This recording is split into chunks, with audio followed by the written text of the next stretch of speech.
Welcome back to Night Moves. And I am Mark Padilla, the former teacher, now consultant. I've got Greg Keller, the rocket scientist.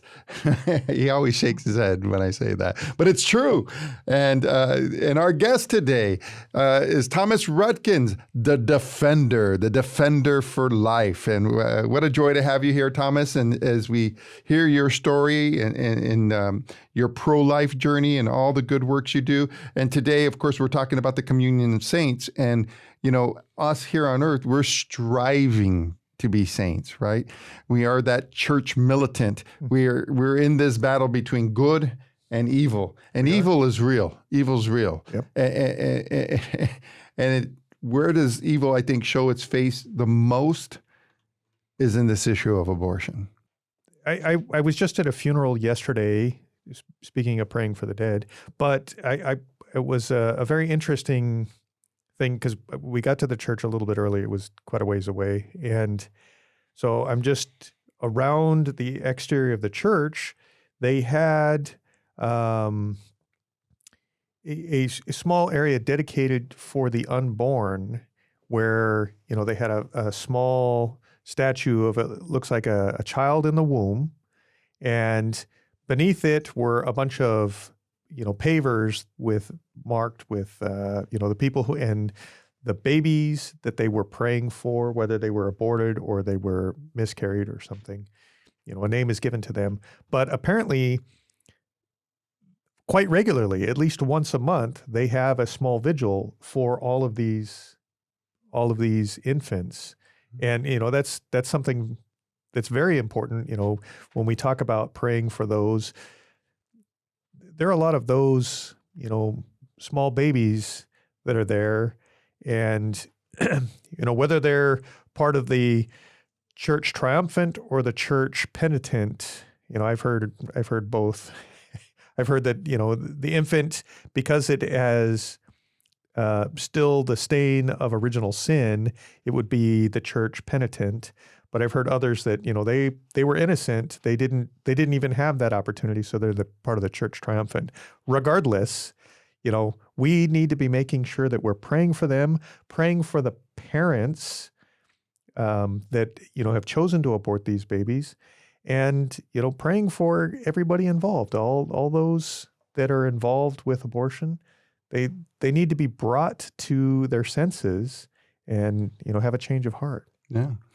Yeah, and that's a good segue to what right. Options United does in praying for a young lady, right? You want to tell us a little about that, Tom? Absolutely, yeah. I'm glad I was going to bring that up. We have a prayer app, which is called the App for Life, appforlife.org, if you want to download it. But it's we're very aware of the work we do as a spiritual battle. We also know that we're part of the mystical body, the communion of saints, right? And so we tap into that. The best way to save a life, I often ask this when I'm giving a talk, is what's the best way to save a life from abortion? And it's obviously it's truth, it's charity. It's an ultrasound, but also it's prayer. Right. So what we try to do at Options United, our call center, is intervene in that decision, right? Kind of an intervention, and create a pause and begin praying. I can't tell you how much, how convinced I am of prayer, and especially, I see behind you a full sheen ahead, right? Venerable Sheen. I'm in Ventura County, which is also used to be named San Buenaventura, Saint Bonaventure. Right. We visit all the time Santa Barbara, right? So we have all these saints around us that have led the way, and to become a saint, you have to prove it, right? You have to have a miracle. So it shows that you're the Catholic Church, the social teaching. I said the best validation of the social teaching of the Catholic Church are the saints around us, and that they do that through miracles, and that's confirmed very, very rigorously and vigorously. They investigate, and so we know by tapping into prayers to obviously our Lord and our Blessed Mother, but also asking the intervention of the saints.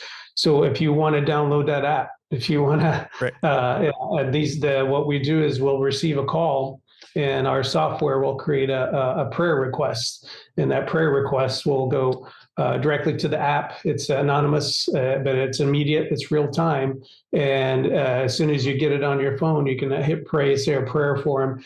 And it's a way of, getting others to participate. Last time I looked, it was for every save, each one had about 10 to 12 prayers. So if we can get 10 to 12 prayer warriors every time, maybe that's the formula. I don't know, but I do know we have no power to save a life without being part of that mystical body, part of the power of Christ that works through us in today's world. So that's part of what we do. So if you go into the Google Play Store, you would just type in "App for Life." Well, we got buried. So the best way to go is to say, since some of the words are generic, app and life. So what we tell everyone is to go appforlife.org and then go to the download tab. And so go to that website. So just go. So don't use the Google Play or anything like that. Just go to App for Life. Appforlife.org. Yeah. And then from there, it'll take you to the app stores. For some reason, we've gotten buried. And so it's hard to find us even when you type it in. So. Right. Mm-hmm. That's no throttling there, right? That's right. It's in the open. Right. We'll definitely put that in the show notes so people who are interested they don't need to remember it. They can just go to the show notes and pick it up from there. So. Yeah. Wonderful. And it is pretty amazing because we'd get notified, and then it like you said, it's anonymous, but you'd put a young lady's name on there. It'd be a different young girl's name, and then you pray for her at that moment because it's almost like real time, right? It is, yeah, it's real time, and just out of concern for all that privacy, it is a fictitious name, but it is that obviously the Lord can figure. God knows. You can't fool him.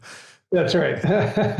And I say that just so everybody knows. Some get concerned. Well, how can you do that? Right? It's a personal. Yeah. So it's an important part to mention. So.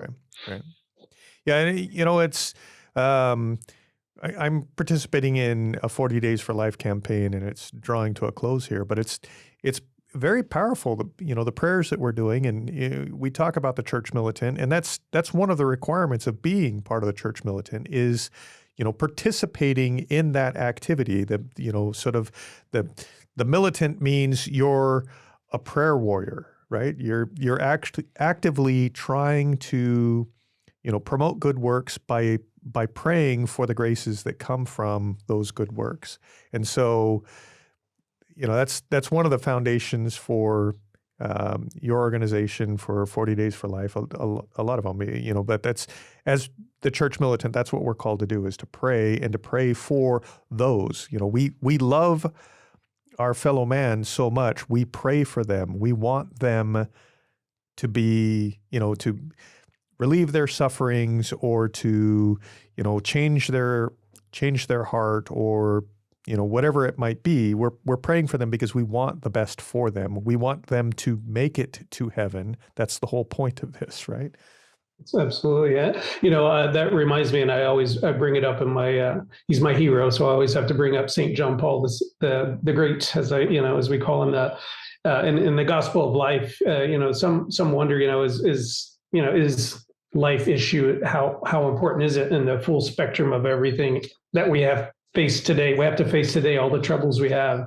And, the bishops call it a preeminent priority we have. And Pope Francis affirmed that. And St. John Paul mentioned in the Gospel of Life, he says to be actively pro-life is to contribute to the renewal of society through the promotion of the common good. And so it's a real life way to participate in that mystical body, but by defending the common good, by helping the innocent. The weakest of the mystical body are the innocent unborn, and truly they're mothers too, the ones who have been lied to, who've been deceived, who've been brought along this way of darkness, really, and not seeing the truth. So as a word of encouragement to fellow Knight brothers is that, to be actively pro-life is to support the common good, is to support the renewal of society. And so it's very, very much part of our brothers and sisters are being attacked as fellow Catholic men. We have to do something, and it's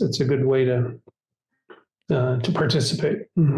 Right. Yeah, sort of echoing that, the church's mission is not to oppose the world and society, but to work for their transformation by the convincing preaching of the gospel and by the edifying power of the good works, an example of those who are baptized into Christ. The church's best asset is the saintly activity and the example of those who have chosen the Christian way of life. So, you know, we're surrounded by people who have the potential for being saints if they would just, you know, sort of follow the examples of those who came before us, particularly, you know, Pope St. John Paul the Great. So. And you know, and I've got your app open here, and there's a lot of good people doing a lot of good works here. So total prayers offered, you have 4,472,274. Wow, babies saved, 2,792. That is amazing. Good work. Yeah, thank you to all the prayers, right, and God's help. So when we return from this break, we're going to continue talking to Thomas about all the activities that he's done and how we as the church militant can help ourselves.